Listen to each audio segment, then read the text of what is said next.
ಹಲವು ದಿನಗಳ ನಂತರ ನಮ್ಮ ಚಾನಲ್ಗೆ ಸ್ವಾಗತ, ಸುಸ್ವಾಗತ. ಕುಶಲವೇ, ಕ್ಷೇಮವೇ, ಸೌಖ್ಯವೇ? Welcome back to Ganesh Kanan cricket talks YouTube channel. 2026 ಮೊದಲ ವಿಡಿಯೋ ಇದು. ಆ್ಯಂಡ್ ಐ ಹೋಪ್ ಇವತ್ತಿನಿಂದ ಒಂದು 4-5 ತಿಂಗಳುಗಳ ಕಾಲ ನಿರಂತರವಾಗಿ ಕ್ರಿಕೆಟ್ ವಿಡಿಯೋ ಬರ್ತದೆ ಅಂತ ಅಂದ್ಕೊಂಡಿದ್ದೇನೆ. ನನ್ನ ಕಡೆಯಿಂದಂತೂ ಯಾವುದೇ ಪ್ಲ್ಯಾಂಡ್ ವಿದೇಶ ಪ್ರವಾಸ ಇಲ್ಲ. ಆ್ಯಂಡ್ ಇವತ್ತಿನಿಂದ ಅಂತ ಯಾಕೆ ಹೇಳ್ತಿದ್ದೇನೆ ಅಂತಂದರೆ, ಇವತ್ತು WPL ಸ್ಟಾರ್ಟ್. WPL ಆಗ್ತಾ ಇರುವಾಗಲೇ ಮೆನ್ಸ್ ಟೀಮ್ ಇದು ODI ಸರಣಿಯಲ್ಲೇ ಇದೆ, ಯಾವುದು ನ್ಯೂಜಿಲ್ಯಾಂಡ್ ವಿರುದ್ಧ. ಅದಾದ ಮೇಲೆ T20 ವರ್ಲ್ಡ್ ಕಪ್ ಬರ್ತಾ ಉಂಟು, ಮೆನ್ಸ್ T20 ವರ್ಲ್ಡ್ ಕಪ್. ಅದಾದ ಮೇಲೆ ಆಫ್ಕೋರ್ಸ್ IPL ಬರ್ತಾ ಇದೆ. ಸೊ ಆದ್ದರಿಂದ ನಾನ್ ಸ್ಟಾಪ್ ಕ್ರಿಕೆಟ್ ಆಗಿರೋದ್ರಿಂದಾಗಿ ನಾನ್ ಸ್ಟಾಪ್ ವಿಡಿಯೋಗಳು ನಮ್ಮ ಚಾನಲ್ಲಿ ಬರ್ಬೋದು ಅಂತ ಅಂದ್ಕೊಂಡಿದ್ದೇನೆ. ಆ್ಯಶಸ್ ವಿಡಿಯೋ ಯಾಕೆ ಮಾಡಲಿಲ್ಲ ಬ್ರೋ? ನೋಡಿ, ನಾವು ಫಾರಿನ್ ಟೂರಲ್ಲೇ ಇದ್ವಿ. ಸೊ ಆವಾಗ ಫಸ್ಟ್ 3 ಟೆಸ್ಟ್ ಇದು ಮಾಡಲಿಕ್ಕೆ ಆಗಲಿಲ್ಲ.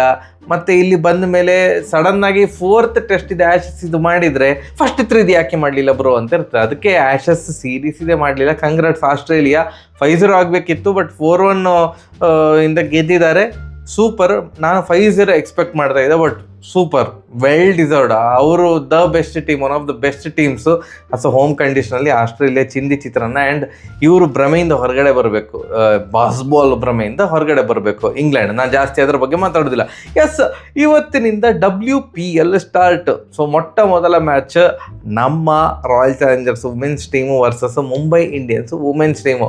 ಮುಂಬೈಲಿ ಆಗ್ತಾ ಇರುವಂತಹ ಪಂದ್ಯ. ಐ ಥಿಂಕ್ ಬೆಂಗಳೂರಲ್ಲಿ ಇದು ಏನು ಇನ್ಸಿಡೆಂಟ್ ಆಯ್ತಲ್ಲ, ಕಾಲು ತುಳಿದ ಇನ್ಸಿಡೆಂಟ್ ಆದಮೇಲೆ ಯಾವುದೇ WPL ಮ್ಯಾಚ್ ನಮಗೆ ಈಗ ಹೋಮ್ ಮ್ಯಾಚ್ ಅಂತ ಇಲ್ಲ. WPL ಯಾವುದು ಕೂಡ ಬೆಂಗಳೂರಲ್ಲಿ ಆಗ್ತಾ ಇಲ್ಲ. ಅದೊಂದು ಬೇಸರದ ಸಂಗತಿ. ನೋಡಿ, ಒಂದು ಸಲ RCB ವುಮೆನ್ಸ್ ಟೀಮ್ ವಿನ್ ಆಗಿದೆ, 2 ಸಲ ಮುಂಬೈ ಇಂಡಿಯನ್ಸ್ ಟ್ರೋಫಿ ವಿನ್ ಆಗಿದ್ದಾರೆ. ಸೊ ಟ್ರೋಫಿ ಗೆದ್ದವರ ನಡುವೆ ಈಗ ಕಾಳಗ. ಫಸ್ಟ್ ಮ್ಯಾಚ್ ಪ್ರಿವ್ಯೂ ಎಲ್ಲ ಮಾಡಲಿಕ್ಕೆ ಹೋಗೋದಿಲ್ಲ. ಒಂದೇ ಒಂದು ದೊಡ್ಡ set back Royal Challengers Bengaluru women's ಟೀಮ್ಗೆ ಏನು ಅಂತಂದರೆ, ಎಲಿಸ್ ಪೆರಿ ಅವರು ಈ ಒಂದು WPL ಇಂದ ಹಿಂದೇಟು ಹಾಕಿದ್ದಾರೆ. ಅವರು ಮಿನಿ ಆಕ್ಷನ್ ಆಗುವ ಮುಂಚೆಯೇ ಹೇಳಿದ್ರಂತೆ RCB ಮ್ಯಾನೇಜ್ಮೆಂಟ್ಗೆ, ಇಲ್ಲ ನಾನು ಈ WPL ಆಡ್ತಾ ಇಲ್ಲ ಅಂತ. ಸೊ ಅದೊಂದು ತುಂಬಲಾರದ ನಷ್ಟ. ನೀವು ಯಾರನ್ನೇ ರಿಪ್ಲೇಸ್ಮೆಂಟ್ ಆಗಿ ಎಂಥದೇ ಮಾಡಿ ಎಲಿಸ್ ಪೆರಿಯನ್ನು ರಿಪ್ಲೇಸ್ ಮಾಡಲಿಕ್ಕೆ ಭಾರಿ ಕಷ್ಟ.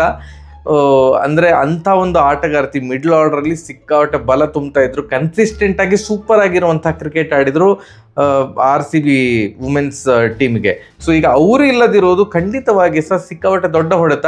ಆ್ಯಂಡ್ ಅವ್ರು ಇದ್ದಾಗ ಒಂದು ಅಂದರೆ ಯಾರಪ್ಪ ಫಾರಿನ್ ಪ್ಲೇಯರ್ಸನ್ನು, ಗ್ರೇಸ್ ಹ್ಯಾರಿಸನ್ ಆಡಿಸ್ತಾರ ಅಥವಾ ವಾಲನ್ನು ಆಡಿಸ್ತಾರ ಅಂತ ಹಾಗೆ ಹೀಗೆ ಅಂತ ಡಿಸ್ಕಷನ್ ಇತ್ತಲ್ಲ. ಈಗ ಅದೊಂದು ಟೆನ್ಷನ್ ಇಲ್ಲ, ಅವರಿಬ್ಬರು ಕೂಡ ಪ್ಲೇಯಿಂಗ್ 11ನಲ್ಲಿ ಇರ್ತಾರೆ.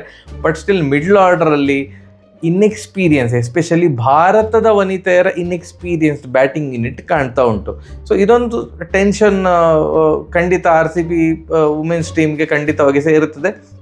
ಮುಂಬೈ ಇಂಡಿಯನ್ಸ್ ವುಮೆನ್ಸ್ ಟೀಮ್ ಚಿಂದಿ ಚಿತ್ರಾನ್ನ ಟೀಮ್, ಅದರಲ್ಲಿ ಡೌಟ್ ಇಲ್ಲ. ಆ್ಯಂಡ್ ನೋಡುವ, ನಾವು ಸ್ಮೃತಿ ಮಾಂದನ ಮೇಲೆ ಸಿಕ್ಕಾಪಟ್ಟೆ ನಂಬಿಕೆ ಇಟ್ಕೊಂಡಿದ್ದೇವೆ. ಅವರು ಒಂದು ಭರ್ಜರಿಯಾಗಿರುವಂತಹ ಆಟ ಆಡ್ತಾರೆ, ಟಾಪ್ ರನ್ ಗೆಟ್ಟರ್ ಆಗ್ತಾರೆ ಈ ಒಂದು WPL ಇದು ಅಂತ. ಅವರು ಸಿಕ್ಕಾಪಟ್ಟೆ ಒಳ್ಳೆಯ ಸ್ಟಾರ್ಟ್ ಕೊಟ್ಟರೆ, ಆ್ಯಂಡ್ ರಿಚಾ ಘೋಷು, ಗ್ರೇಸ್ ಹ್ಯಾರಿಸ್ ಎಲ್ಲ ಫಿನಿಶ್ ಎಲ್ಲ ಮಾಡಿದರೆ, ಬೌಲಿಂಗ್ ಒಂದು ಡೀಸೆಂಟಾಗಿ ಉಂಟು. ನೋಡೋ, ಈ ಸಲ ಶುಭಾರಂಭ ಆಗ್ಬೋದು. ಐ ಥಿಂಕ್ ಲಾಸ್ಟ್ ಟೈಮ್ ಅಂತ ಅಂದ್ಕೊಳ್ತೇನೆ, ಲಾಸ್ಟ್ WPL ಅಲ್ಲಿ 5-5 ಮಿಡ್ಲಲ್ಲಿ 5-5 ಮ್ಯಾಚ್ಗಳನ್ನು ಕನ್ಸಿಕ್ಯೂಟಿವ್ ಆಗಿ ಸೋತಿದ್ರು.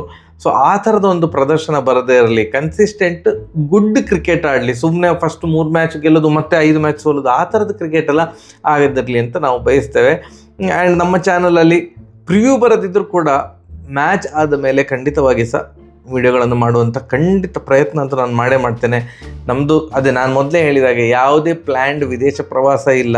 ಎಲ್ಲಾದರೂ ಕಾನ್ಸರ್ಟ್ಸ್ ಎಲ್ಲ ಇದ್ದರೆ ಸ್ವಲ್ಪ ಆಚೀಚೆ ಆಗ್ತದೆ. ದಯವಿಟ್ಟು ಪೋಸ್ಟ್ ಸೆಕ್ಷನ್ ನೋಡ್ತಾ ಇರಿ ಅಷ್ಟೇ. ನಾನು ವಿಡಿಯೋ ಬರೋದಿಲ್ಲ ಅಂತಿದ್ರೆ ಪೋಸ್ಟ್ ಸೆಕ್ಷನಲ್ಲಿ ಹಾಕ್ತೇನೆ. ಎಸ್, ಸರಿಯಾಗಿದ್ರೆ ಬರುವ. ನಮಸ್ಕಾರ.